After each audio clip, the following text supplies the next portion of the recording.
college students stop and talk to the high school students because they have lanyards on. So that's how you'll know them. And these guys are really interested in all sorts of media careers. So I'm Kim Fox, and I wanted to introduce our speaker to you. This is Elaine Aradillas with People Magazine. She's a staff writer, and she covers breaking news for People. She's traveled all over the U.S. chasing crime stories like the Dark Knight shooting in Aurora, Colorado, the escape of the 3 girls who were held captive for more than a decade in Cleveland. You may remember that story. And most recently, she was in Ferguson during the protests. So she, you may think of People as being like fashion and whatever, but Elaine often has cover stories like this retrospective on the Sharon Tate murder by Charles Manson. So check it out. Buy People from the newsstand or a subscription. Yes. Elaine has worked at a number of other publications, including the New York Times, the Los Angeles Times, the Orlando Sentinel, and the Express News, where we worked together. And so she gets to come home to San Antonio when she does something like this. And she says she leaves New York for San Antonio every time she has a craving for really good Tex-Mex, because, it's a place to get it. All right, so there you go, Elaine. Okay, can y'all hear me? Okay. So basically, I'll just sort of kind of go through my career, which is very weird to say. But anyways, so I graduated from UT Austin, and I got a job at the San Antonio Express News. And when I graduated with a degree in art, so I'm an artiste. But the whole goal was because I had gotten an internship at the San Antonio Express News, and I'd done, I've known I wanted to be a journalist since I was in high school. And so anyways, so I wanted an art degree because I wanted to be an art critic. That was the original plan. So anyway, so got an art degree, and so as a result, I was doing feature internships. So I was working in features departments, and when I first started at the Express News, y'all are too young to remember this, but there was a time when newspapers were really after like the teen crowd because they thought, teens want to read the newspaper. And so I was in charge of teen coverage. And so teen stories and in the features department. And then I did that for 2 years. And I kind of was not feeling it anymore.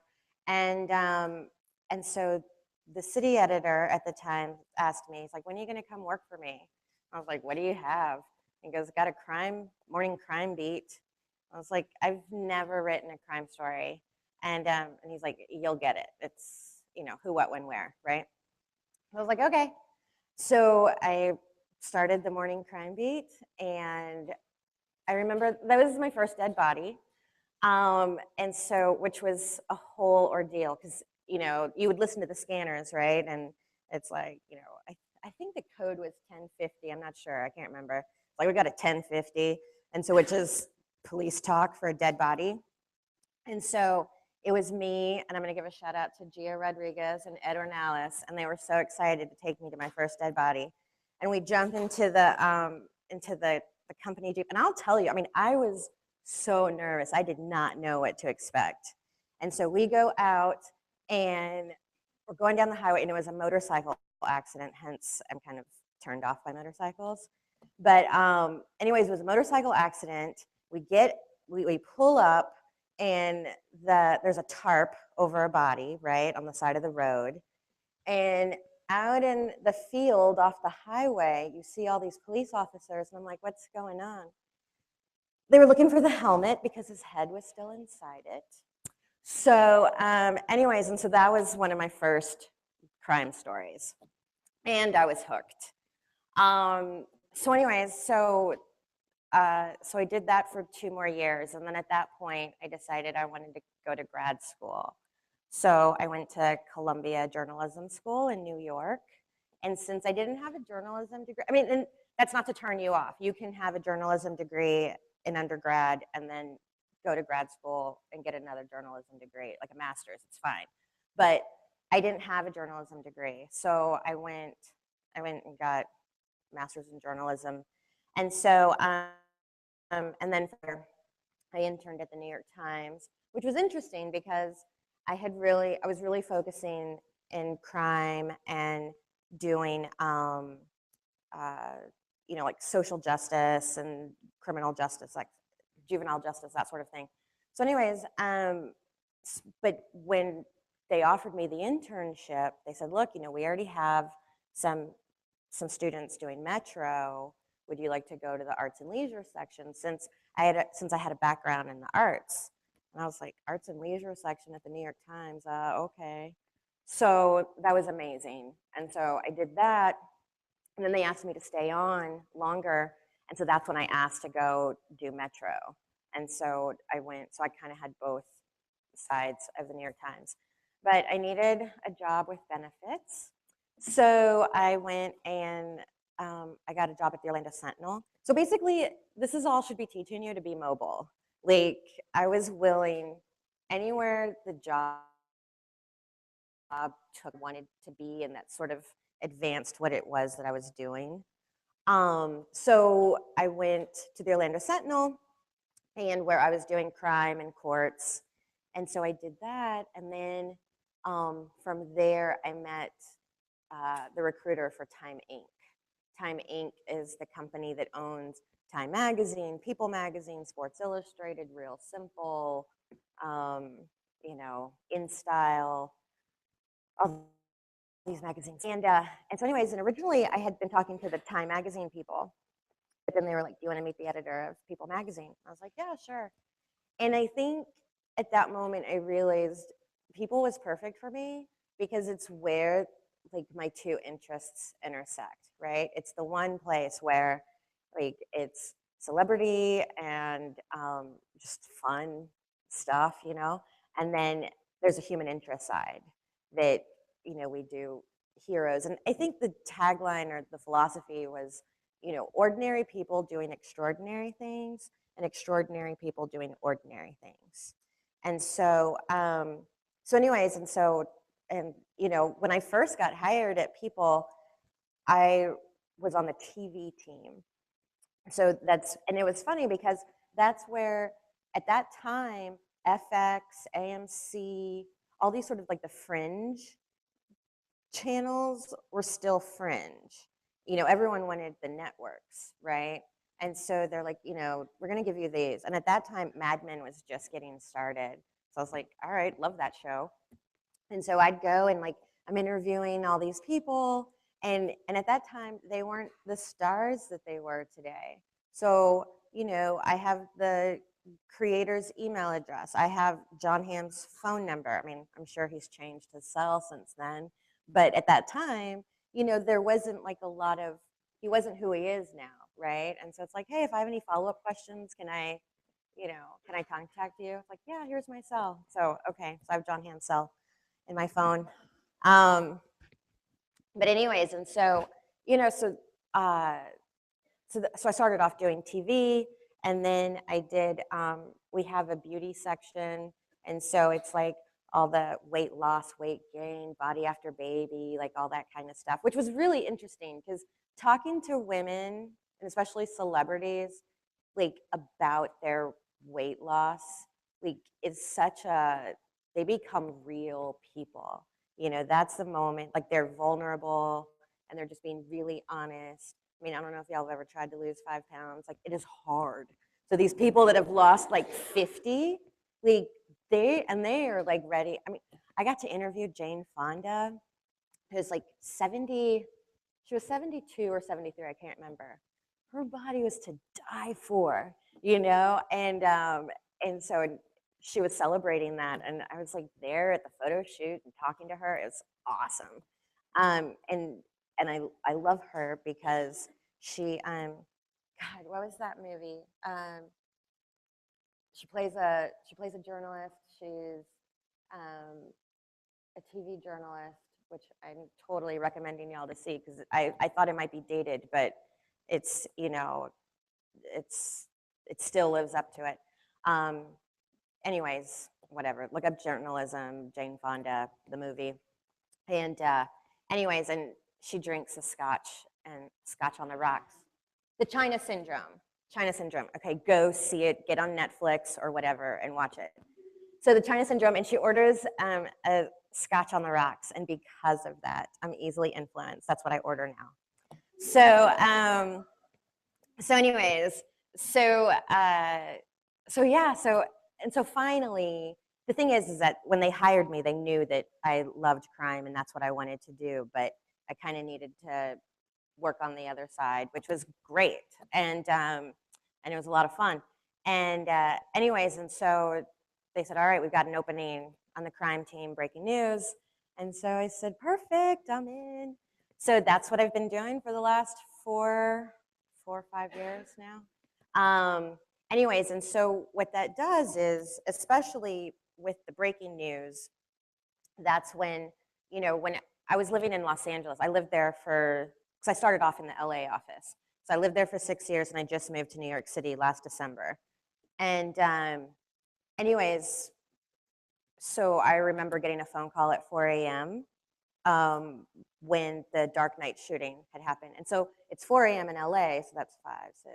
So it's 7 a.m. in New York. And so they had just turned on CNN, and so they were seeing all of this happen. And so they called me and they're like, "We need you on the next plane to Denver." So I'm like, "All right." And so and that happened at San Antonio Express News. I remember that was I got a call at 3 a.m. In fact, Carmina called me because, of course, she was watching TV. And so she had seen it where there was a story, 4 police officers were shot by a bouncer at a Denny's. And so I got that call, and that was, you just put your baseball cap on, you go, and you were there all day long, just reporting, trying to find people. And anyways, and that's what I love about this job. So didn't change. So 4 a.m. putting on, baseball cap and calling up the travel department and saying, "I need the next plane out to Denver." And so sure enough, and they're like, "Well, flights are sold out because the entire country is trying to get to Denver." And so anyways, but that's a unique skill all on its own, because you have to be able to, I know nothing of what's going on, and then I don't get to watch TV because I'm getting ready, I'm going to the airport, getting on a plane. So when you land, you're just like, all right, I just need to get to the movie theater. That's sort of like my first thing, because that's where all the action's going to be, right? And sort of play catch up. And so you get on a plane, rent the car, you land, you go to Aurora, you don't know what you're going to find. And you can feel it, like you're driving in and you just feel like, it's reporters and all these, like an entire, like I think it was like a Target or a Walmart or something, and it's nothing but live news trucks all set up, from all over the country. And you start seeing a lot of the people that were in the movie theaters, and it was crazy because there were people that they were still in their clothes, from the movie theater. They hadn't even slept yet. And, one girl I remember, she was really funny because she had a Twilight t-shirt on. And she goes, "Oh my gosh," she goes, "I could have died in a Twilight t-shirt." She was all upset. And I was like, Team Edward. So anyways, and so she's sitting there and she's telling me, like, because the guy had pulled the gun on her, but it jammed, and so she was able to drop to the ground. And these are the things that stick with me because it's so chilling. She says that she's laying on the ground. It's the movie theater floor, so it's like sticky. And she says, but it was cold because of all the blood that was on the floor, and she could see the bullets, because like it's a stadium seating, right? And bullets, like the bullet shells, were just like rolling down, the floor. And so that was the image. And and you don't forget something like that. And but anyways, but she was still in shock. And so finally, at one point, I just sort of put down the notebook and the tape recorder, and I said, "Have you been able to sleep yet?"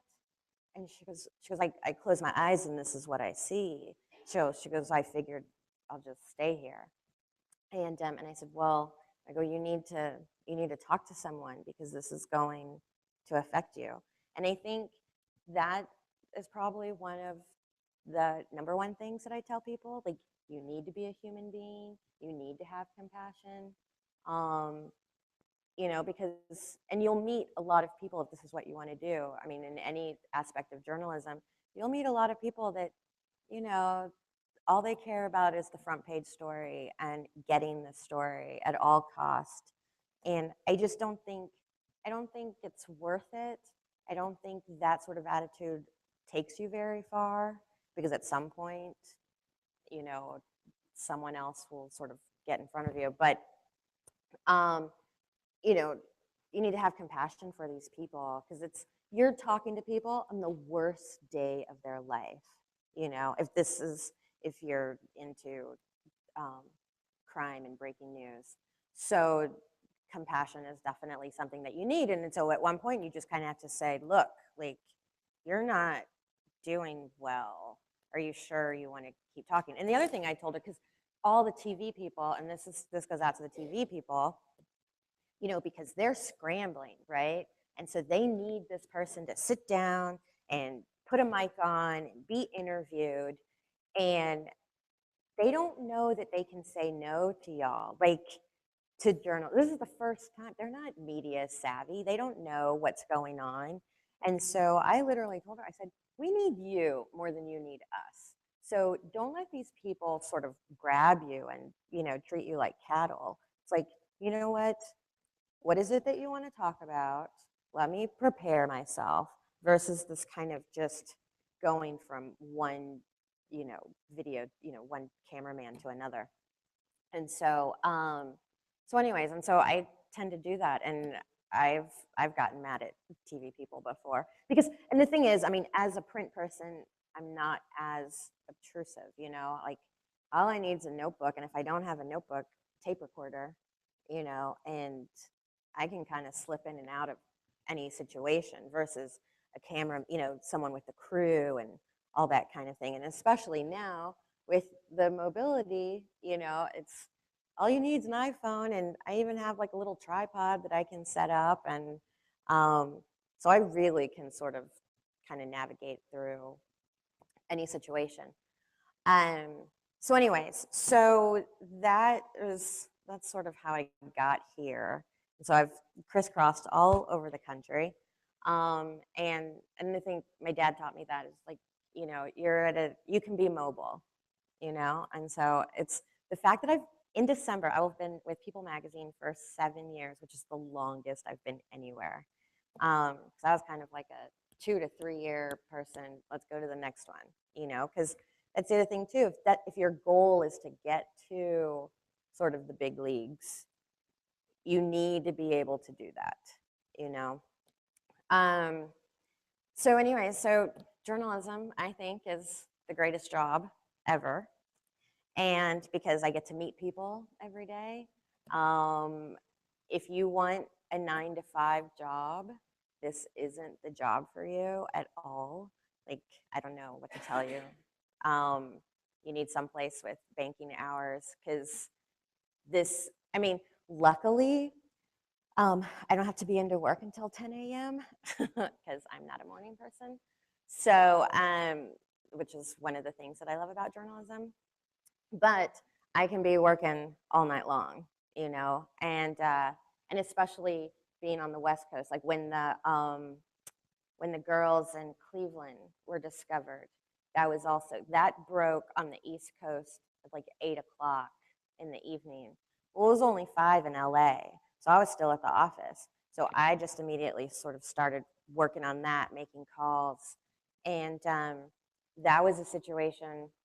The other thing is, you need to learn how to source, and I don't even know if that means anything to you at this point, but that is how you get stories. That's how you break news. You have sources, and that was something that what had happened was the first. So it was a Monday, because, and the reason why I know this is because we closed the magazine on Tuesdays back at that time. So it was Monday night. We'd heard this.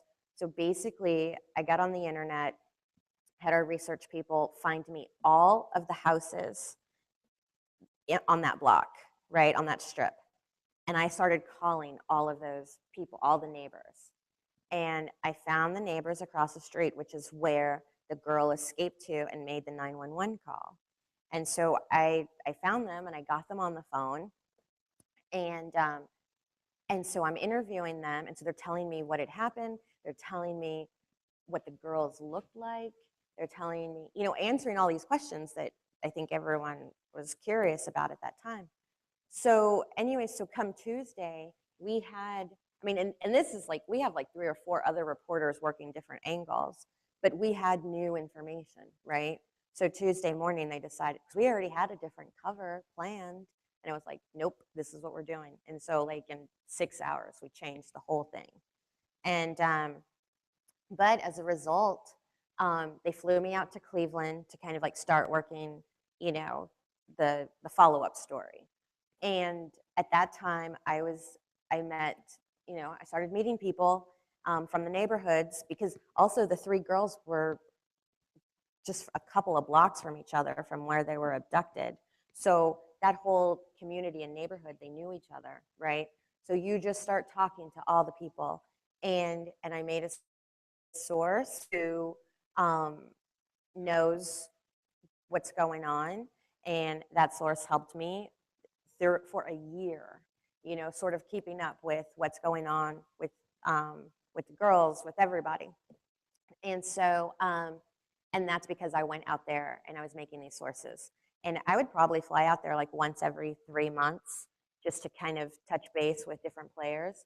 But the people across the street, I got to know well. So I happened to be out there for a meeting with one of the girls' lawyers, and my source calls me and says they're going to demolish the house tomorrow where they had been, abducted. And I was like, "Are you kidding me?" And it's like, I'm like, it hadn't even been said on the news, like nothing, right? And my source is like, "I'm telling you, it's happening tomorrow." So I'm like, "All right." So, and I was supposed to fly out the next morning, so I extended my flight, and sure enough, and what they would do, they cordoned off that strip, right? So it's just like city officials and family members are going to watch the house get torn down. Well, the people across the street who had been good to me and I'd been, keeping up with them, they went and got me outside of the yellow tape, pulled me in. So I'm sitting on the porch across the street. And of course, I brought them coffee and pastries.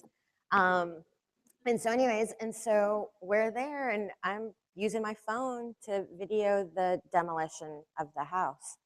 And, we ran it online, and I think CNN actually had access, so we used some CNN video.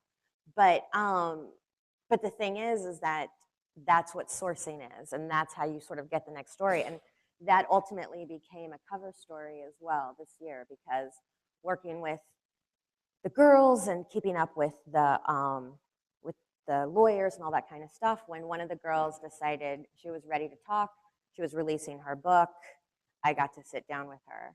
And I'll tell you, that one probably affected me. Like in the last couple of years, like that is a story that has really stayed with me, because you can't even imagine what these girls went through. Like it's almost incomprehensible. And there you are sitting across from her and she's telling you her story and you're just like, okay, I'm not going to bitch about they don't have my flavor of coffee in the kitchen, I mean, you just feel like, you feel like a jerk. So anyway, so there's a lot of that. But anyways, and so that's just something that you learn along the way, and how to source and how to network, and things that y'all can work on now, when y'all go to these parties, or whatever. Like, believe it or not, I am a shy person. And so I make myself, like, even like I work on that skill. And especially nowadays, I'm a little concerned about millennials, because the they do have their, I mean, we all do, right? We all have our head in our phones and the laptops and the tablets and whatever. It's like journalism is still a people profession. You need to learn, you need to know how to talk to people. You know, you need to know how to even pick up the phone. I'm not going to answer you what you need in a text. You know, I mean, because we all text, right? And that's the easiest thing. But I need more information. I need emotion. I need what's really going on. So you need to know how to talk to people. And you really should work on that. You know, when you go to an event like this, or you go, you know, like there's going to be like a networking meet and greet or whatever, to yourself, say, I'm going to meet 2 new people today, and challenge yourself just how to start a conversation with a complete stranger. Because it's not easy. I don't particularly like it, you know, but you put a notebook in my hand, I can go up to anybody and I can ask anything. I can do anything with a notebook. So that's something that you should try to, you know, just, it's a skill like anything else, and you work on it. There are some people that have mastered small talk, but I wasn't quite the best on the red carpet. You know, like you'd be at a movie premiere and you'd be working on the red carpet. And in fact, I remember one time, so Emily Blunt was walking by and I was supposed to ask her some questions. I completely blanked, you know, but the thing is, they're like 2 questions. So you get to ask 2 questions. There are some people that are really good about, like, it feels like a conversation with just 2 questions. I'm a little more long-winded. So I like to sit down, let's have a conversation, and by the end, you'll be telling me everything. And the thing is, and I'm actually interested, you know, but there are definitely people that have that, the gift of gab, of just this like small talk, and they can find out anything and ask anything. So that's a skill. But kind of find out what it is that you're good at, and you should always be sort of challenging yourself in that way. And so, but the other thing to talk about, and I'm sure you get this in class already with your digital stuff, and that's also the benefits that y'all have. You know, we're going through training, because I am of the day. No, when I was at Columbia, I got the original Facebook invitation, you know, is when Zuckerberg sent his out. So it's like, that's when I was there, right? So I knew when Facebook didn't exist. So anyways, so those are the things that you do have. This is all second nature to you, right? But, and we're getting training and, you know, all this kind of stuff. But I will say, curate, like, y'all are at a stage when you can still sort of work on your brand, right? Because that's what we're all trying to do. It's like, I'm verified and I've got like 800 followers. Like, you should probably have a couple more than that if you're verified. But I'm not good. It's still a work in progress. Like, I should be honing in on, okay, I'm a breaking news person, I'm a crime person, you know, with my personal stuff. But right now, it's all about the Spurs and all about the scotch drinking. That's what you're going to find on my Twitter, you know? And so, but I mean, I tweet out like people stuff, but I should really sort of be working on this brand and like who I am and that sort of thing. But y'all get to do, you know, y'all are doing that now. And, but also be aware of what you're putting out there, because, and I know they probably say this a million times, but, you know, it's all a bunch of mid-career and veteran people that are going to look at your Twitter and it's like, that's a little questionable, you know, because even if, like, when someone dies, you know, or someone gets arrested, you go straight to their Twitter and you sort of suddenly, I am judging you by everything that you've put on there. And I'm building a story and I'm like pulling out these tweets, right? We're going to storify like all this stuff. And maybe that's not who you really are, but that's who you projected. And so that is another component of reporting. So be aware of that. You know, same with Facebook. Y'all should all add your parents to your Facebook, because basically they're like you know, your bosses, right? So if you're not going to say it in front of your parents, probably shouldn't be saying it, because I've got bosses on my Facebook page. Sometimes I'm like, so they know I'm partying this weekend. But I'm okay with that. But it's also, it's nothing too off the charts, right? There's no keg stands or I don't know, whatever y'all are doing these days. Um, so, but that's the benefit that y'all have, that you can tweet and you can do video and you're putting this all together, and y'all are way more advanced than where I'm at, sort of kind of every day, sort of working on all of this. Um, and then I think one more thing that I wanted to say was that no matter what medium y'all are in, whether it's newspapers, whether it's broadcast, digital social media editor, whatever it is, you need to know how to write and report. If I don't know if y'all are in PR class or whatever, and it's like, well, I'm not going to be a journalist. You know what? Basic who, what, when, where, why. Know how to write a sentence. And oh my God, if I get something that has like you are, like no text speak, learn how to spell. I don't want any of that. And that may be me being an old lady, but you know what? I like your and know how to use it correctly. And, manners, say please and thank you. Like, I don't understand why that has to be sort of pushed aside. But so anyway, so I don't want any text speak, and I don't think any of my peers do either. When you're writing letters and writing a story and all of that kind of thing, like just the basics. Because if you're going to work at a TV station and they have you working on the dot side, I knew someone that had always sort of been an anchor producer person, and they were like, "Oh my God, I have to write a dot story," and I'm like, "And?" It's like, "Well, I've never written one."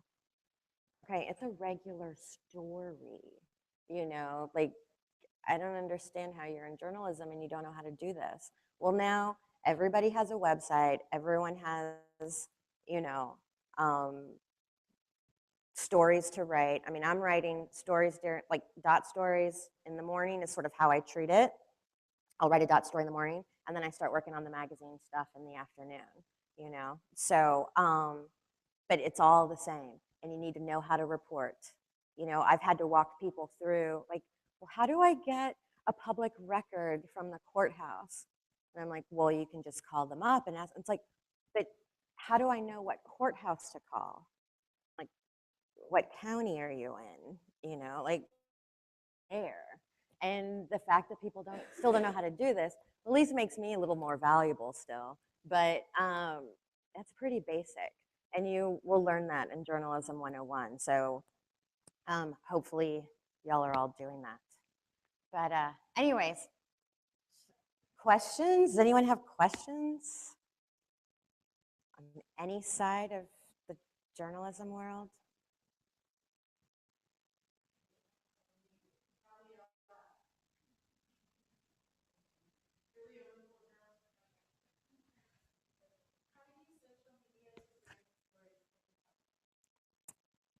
Well, I mean, that's the thing. In an ideal world, I would be tweeting out all of my dot stories. Like for the Cleveland girls, I mean, I tried, where every story I would write, you tweet out, right? And you're sort of building followers. And I've received calls before where they're like, oh, so you really know this story. Like you sort of become this mini expert in these things, right? And so, you know, that is what I want to do. I want to focus on sort of you retweet or tweet out every bump of your story, right? And especially with the magazine, because we're a weekly. So I treat the dot stories like a daily newspaper story. And then the magazine's kind of like the Sunday paper, right? Where you can sit down and I don't know, I wrote a cover story about a missing girl. She was married to a Marine, and they couldn't find her. And it turns out, like allegedly, she was having an affair with the neighbor, and he allegedly killed her. That still needs to go to trial. But that was like I happened to be out in LA working on the Manson story, and I got a call saying we're having a press conference because they had found the body. So I immediately went out there. And while I was at the press conference, I was tweeting. That's great. Like anything live. I mean, that's when I get most followers, like following, the Oscars, and you're kind of, saying funny stuff or whatever. And that's when you sort of build your brand. But especially like a press conference, you know, tweeting out things. And even afterwards, if you go up to the DA and ask them a question, you have new information. You should always sort of be tweeting out new information. And so that's sort of how you build your brand per story and being, a crime reporter or a breaking news reporter. But, I have a friend who, and she does fashion and retail. I mean, she has like over like 30,000 followers because she's at the runways, at Fashion Week, and she's taking photos and she's tweeting them out, Instagramming, all of that combined. And so she's built her brand as this expert.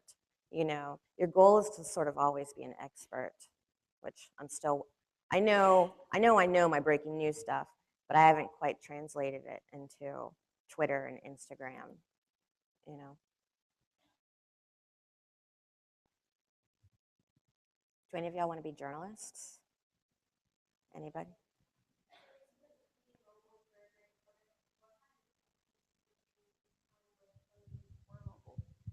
What kind of what? Like, what kind of difficulties did you get, or did you see when you were having to move to a different location to be to go to a different job, things like that?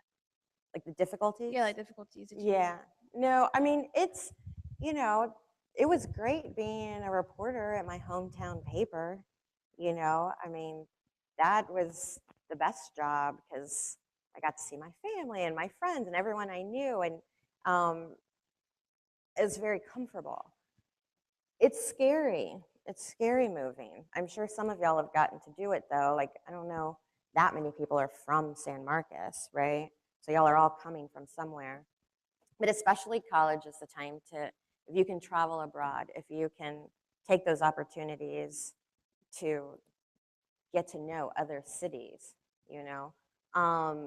It got easier the more times I did it, but every time it's scary to go to a new place. You're starting over.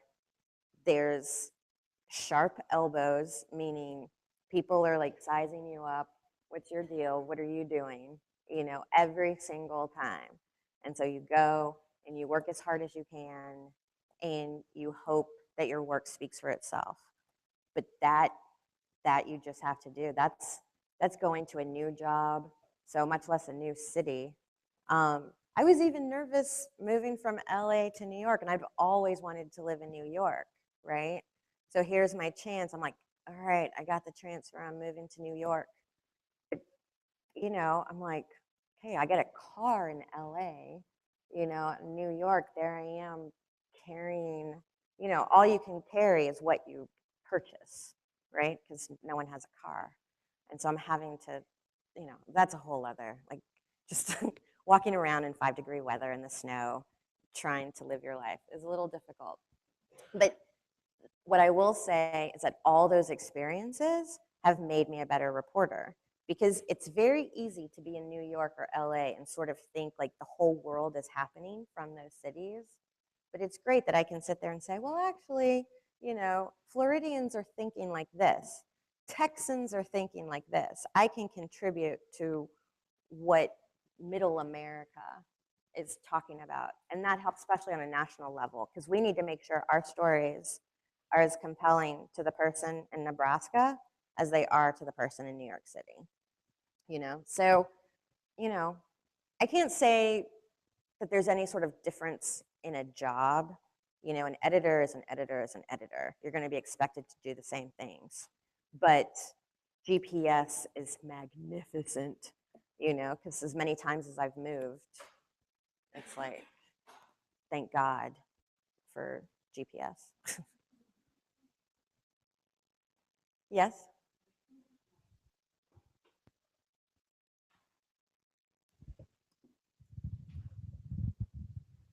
What was I don't know if this is on. What was your experience like covering the stories in Ferguson? Ferguson. That was interesting. So let me just tell you what happened. So I'm in Los Angeles working on the Manson story. Like everything was happening that weekend. So I'm in Los Angeles covering the Manson story. And so I took 2 mini skirts and some sandals. I was going to be enjoying the weather. Could not be more excited. While I'm out there, they're like, "Yeah, we need you to go to Ferguson." And so I'm like, "Okay." Like, so get a plane ticket, go to Ferguson. I had 2 mini skirts and sandals. That is not exactly like the uniform for covering riots. So I literally go into the Gap, and you know when they always approach you and you're just like, I'm fine, I'm fine. And so the woman approaches me and she's like, do you need help? I'm like, yes. I need jeans, I need t-shirts, I need tennis shoes. So you should have seen me. By the time I got off the plane in Ferguson, I looked Gap ad, and so I'm just like, all right, but it was better than what I was wearing. So, anyways, so again, I have no idea what I'm walking into. So really, it was rent a car, go to Ferguson, and using the internet, I found out what the main street, like where this was all happening. And so, sure enough, and I'll tell you, it was crazy because you pull in, and so the entire Target has been switched over to all these the live TV, the live trucks, right, satellite trucks, and every single network. And you pull up are literally tanks driving through, and I think that's just immediately this like, wait, am I on base? Like, what is going on? And so you already feel like, okay, I'm in a different world already, and I will say, because my my parents have always been supportive of the work that I've done. This was the first time my dad was like, really? Like, no, you're not going to Ferguson. And I'm like, I kind of am, I'll call you when I get there. So that was definitely like the most concerned they've been, but that's what you do. And so anyways, so I parked my car, and me and a photographer, we go, and basically, I'm talking to some other reporters, like, how do you get to the main area? And they're like, just walk down, the street. So you're walking and walking and walking, and all of a sudden you just start feeling like you can see like national police, state troopers, like all of this, and you're just like, what is happening? And then you go down and you start seeing like the burned out, the convenience store that they burned, and then again, I've got a notebook in my hand, right? And I have a badge too. So I'm just like, I'm a reporter at People Magazine. What's going on? And so people start talking to you, and they're like, oh yeah, he was shot over here. The memorial's over here. So I'm walking with them. They're taking me to the memorial, and that was also an opportunity to sort of, tweeting is entire revolutions have been used by Twitter, right? Managed by Twitter. So it's not like, sometimes you're like, oh, I'm going to tweet it out, and it just kind of has like this flip kind of sound to it. But no, that's the moment when, look, here's the memorial. Here are the people that I've met. Here's, quotes from these people. And so I'm just sitting there and hanging out, and night is falling. And I think when night fell was sort of when you felt it. And, I never really understood because, I was there, and the groups were just marching. They're like children, let them march, they'll get tired. But the police, they literally just got into their faces. And it was crazy because it's almost like an amoeba, right? Like it's sort of like this fluid thing. And I'm standing to the outside of that, right? And I'm just sort of watching it go. And you're watching the police interact with the people. And that first night that I was there, I was like, this is bad. This is really, really bad. And had something started I wasn't far enough from that amoeba, but I needed to be close enough to sort of see and document what was happening. But if a riot had happened at that moment, I was going to get sucked in. So there was a real, like, adrenaline. You're trying to stay safe, but you're also trying to witness what is happening so that you can report, and you're trying to interview people, right? And I'm also watching, these cops are literally, like, I really felt, and I feel like I can say, you know, as a journalist, they keep telling you to be impartial, but as time has gone on, and especially with social media, I believe I can be impartial, but I can speak with authority. I was there. I saw this. The police were like instigating, antagonizing people, and I didn't understand why. And so,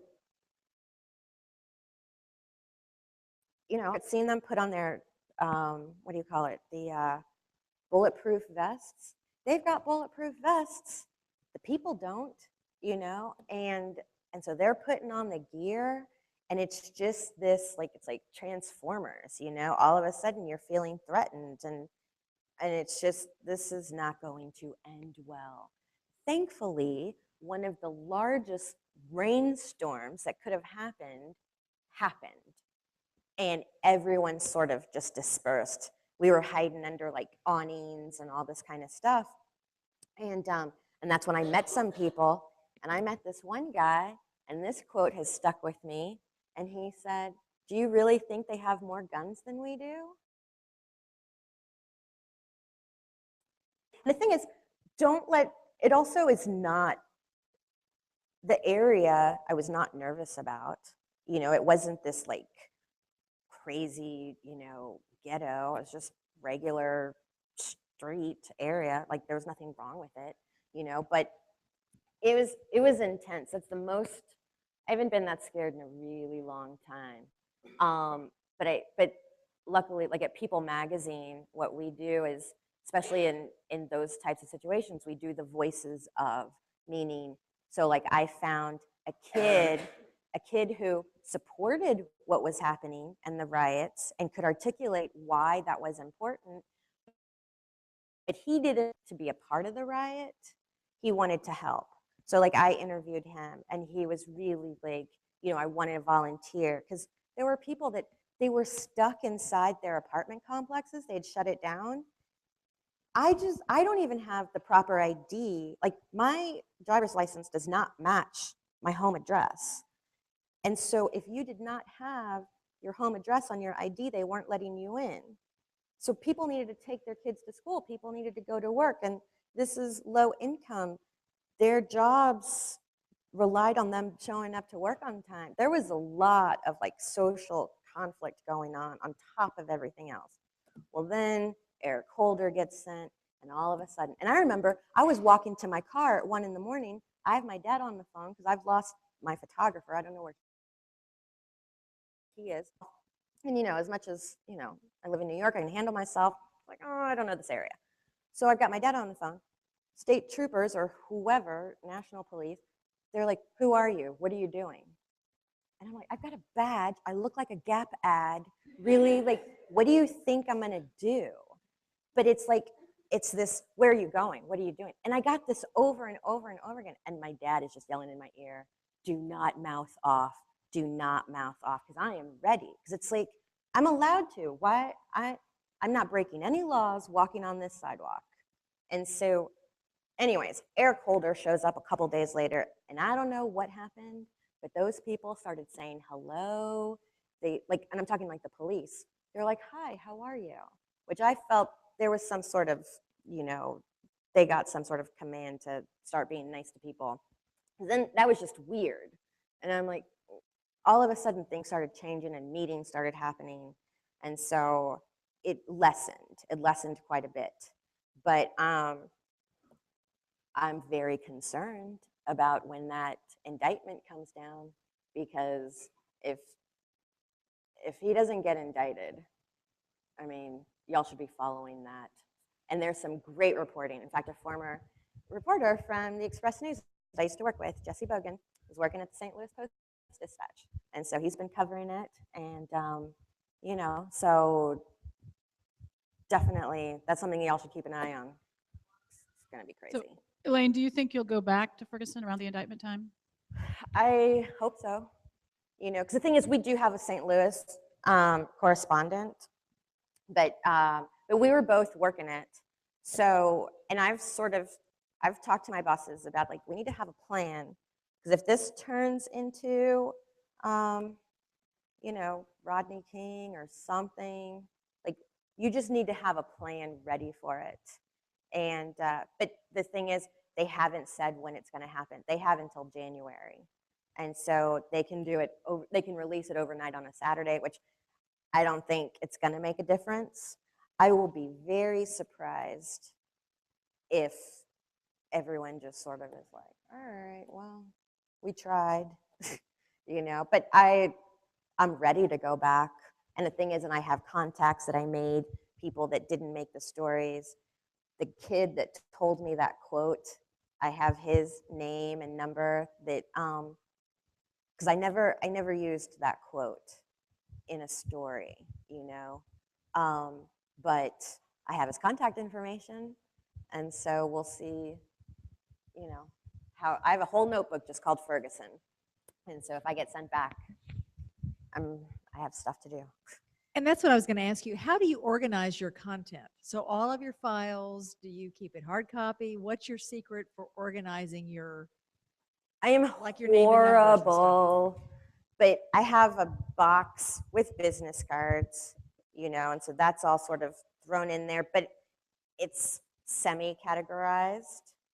But like every place that I go to, I take a new notebook, and that I just label, and so that I've managed to kind of keep. So it's like I have Cleveland. I have this little boy that has been missing for 4 years that I've been following. I have that book. And in there, I have numbers and the people that I've met. So I'm horrible at spreadsheets. Like, I just don't have that kind of time. There are some people that get interns to do that for them, but I don't even like having interns transcribe my stuff because one, no one should have to listen to me blather on like that. But, you know, so I just kind of keep it. It's but if you look in my file cabinets with the stories that I have organized, like they're immaculate. So somewhere between the pile of notebooks to the file cabinet is where it gets a little fuzzy. But it's kind of like an organized chaos. Like I know where everything is. And my contact, which is why I haven't upgraded my phone, because I'm terrified of losing my contacts, because I am good about like putting stuff in my phone, but I'm not good about backing it up or downloading it. So, but the notebook, like on my desk, I have the Ferguson notebook, so I won't lose it or anything, just to be ready, just in case.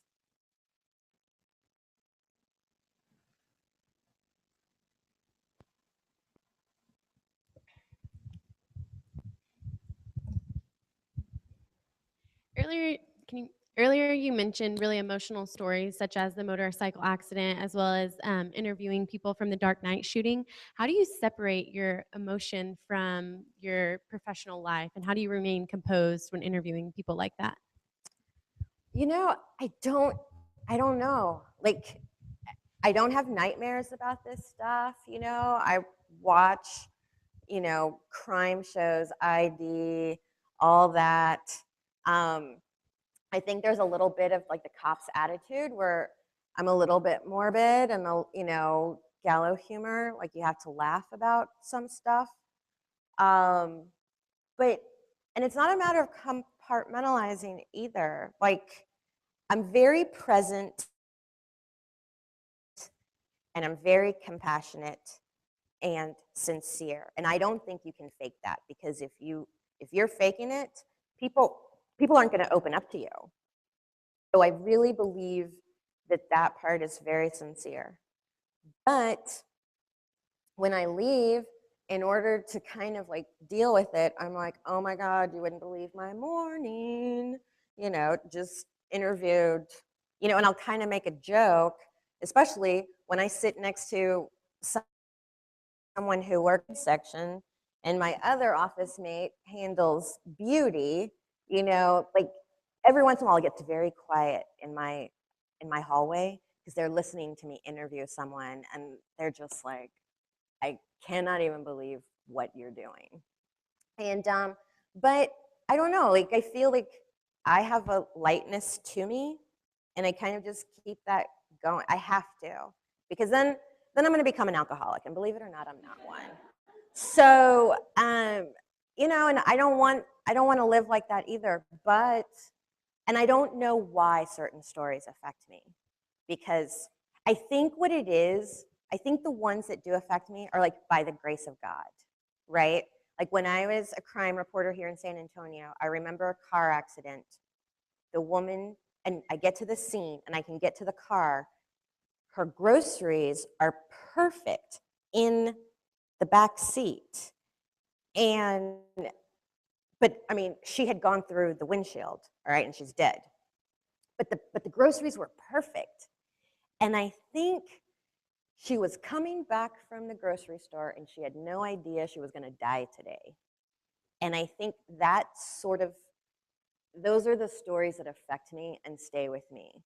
Like they didn't know they were going to die today, you know?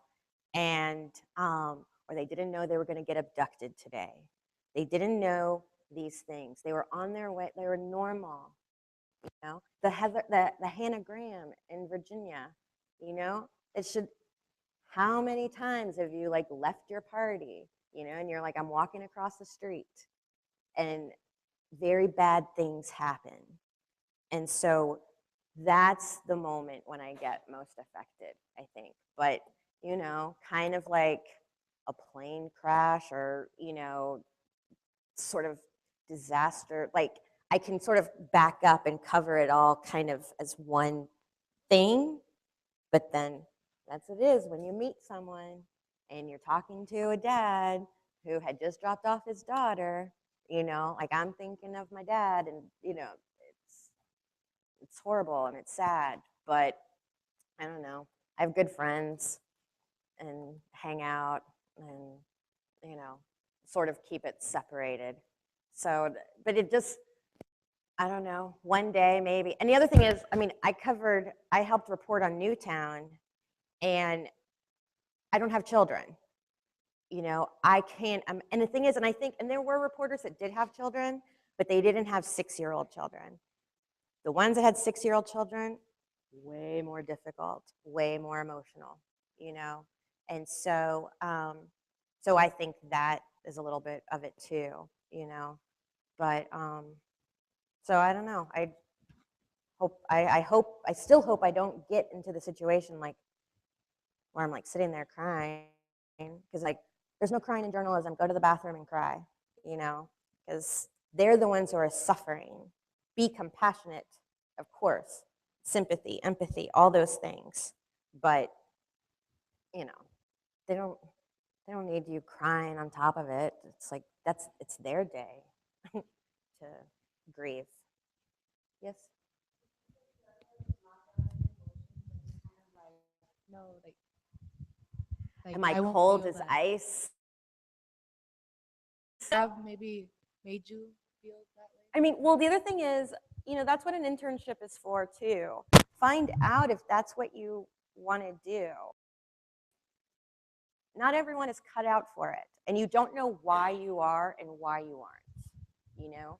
I mean, I've run into both kinds. People that just, you know, even now, like they'll be like, oh my God, that is so horrible. I'm like it's not happening to you. I mean, and I guess, and I understand that, but, you know, I don't know. I don't know what is in me that allows me, but I mean, because I cry, you know, like I've lost my mom, and I think that actually helps me when I talk to people. And, you know, and my mother would love to be a part of any conversation. So, you know, so I sort of, you know, I feel like she's present with me when I'm having these conversations and I'm talking to someone about losing someone. That's, unless you've gone through it, no one else knows that emotion, you know? And that's a moment when me and someone else can really connect. And so I do have, I mean, I can cry. And the demolition of the house, I didn't know I was as affected until that happened. I didn't cry, but I felt something, and I was like, whoa, like there was a catharsis that I didn't even know that I needed to go through. But I'm very in touch with my emotions. So, but I think like I just I don't know. I don't know why certain things affect me. You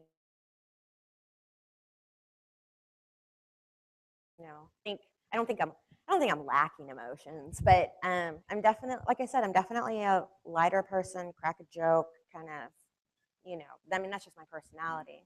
But I have met people that they can't handle it at all. And it's like, you should really learn that early on, you know, do it for a couple of weeks, go to a crime scene. And if you can't handle it, probably not the best job for you.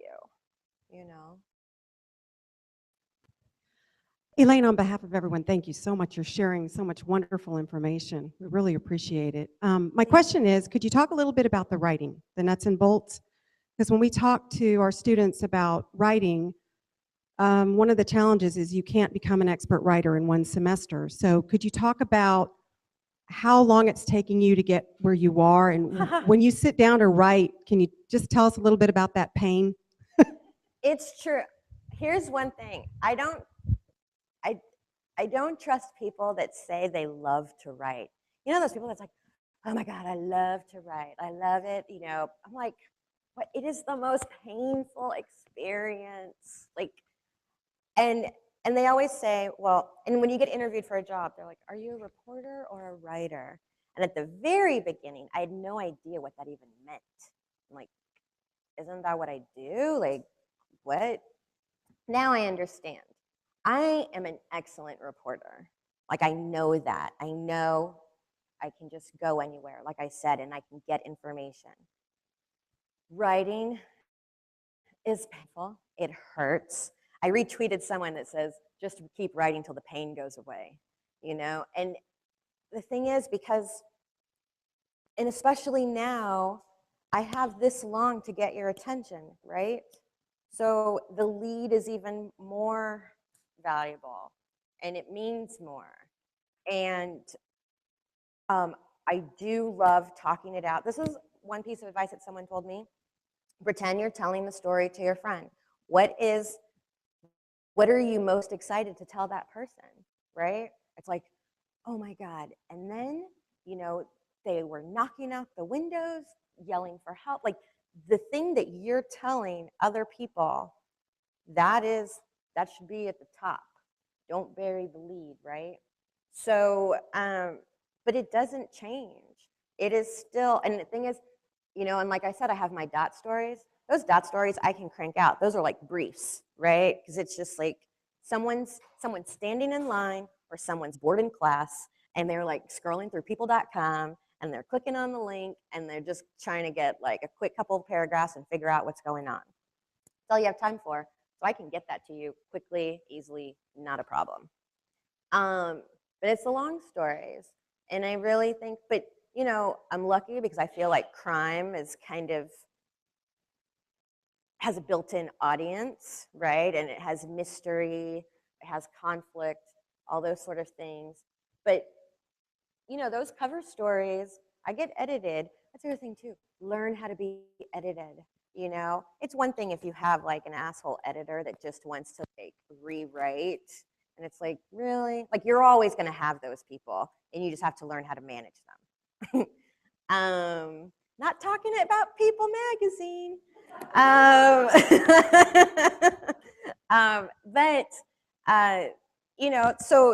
But the thing is, but then you have these editors that they really want to talk to you about it before you start writing. That is a gift. It's like, okay, I've got this going on, I've got this going on, I've got this going on. What do you think is going to be the better, like, starting off with story? It's called front end editing. Talk about it before you start writing. you know, and don't try to be too like. That's the other thing that People Magazine has taught me, especially, their shorter stories, right? There is so much reporting there is not an empty word. And let me tell you, I know y'all know about transitions and just sort of filling up space, and you don't have the reporting, and you're wasting 2 or 3 sentences on nothing. You know what? You've bored me. I've moved on, right? So the amount of reporting that I do for my stories, files and files and files. There is not an empty word. And that is amazing. And that took me a really long time to learn. That I think was like through the years, where when they say the story writes itself, that's because you have so much reporting and you're pulling it out, and you're just like, oh, and I have to get this in, and then I have to get this in, There's no like made up, like fluffy sentences. So that takes time. But writing, I can write, and like I said, I'm astounded when I meet people that can't write. Like, I'm like, really? There's people that don't know how to write? So it's a real skill. Clarity, keep it clean and simple. Like, don't try to be, like, try and find your favorite author and see how they're writing and how they're getting it. It does mean something. I like very simple, clean sentences. Someone once called me a quiet writer. My natural way of writing is very like you can hear a rhythm when I write. Like it's dun da dun da dun dun dun da dun da dun dun. Like there is something to that. But just keep giving me information. It's all about the reporting, because once you have the reporting, then you can write a full paragraph and give me a lot of stuff. So that's, I went back to school because that's what I felt like I wanted to really work at, my craft, right? Whatever. But so I've gotten better. So one last question. All right, let me bring it. Let me bring you the microphone so we can make sure we get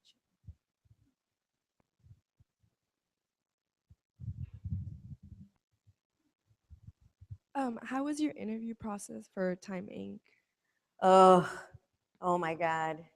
I still joke about it with the news editor who hired me, because I was at the Orlando Sentinel at the time, and so I went to an NAHJ conference, which is the Hispanic Journalism Association, right? I went to a conference. They had Time Inc. there, and the thing is, if you can't belong to Hispanics or, Blacks or Asians or Native Americans, there's SPJ, there's IRE, there's ONA, which is the Online News Association.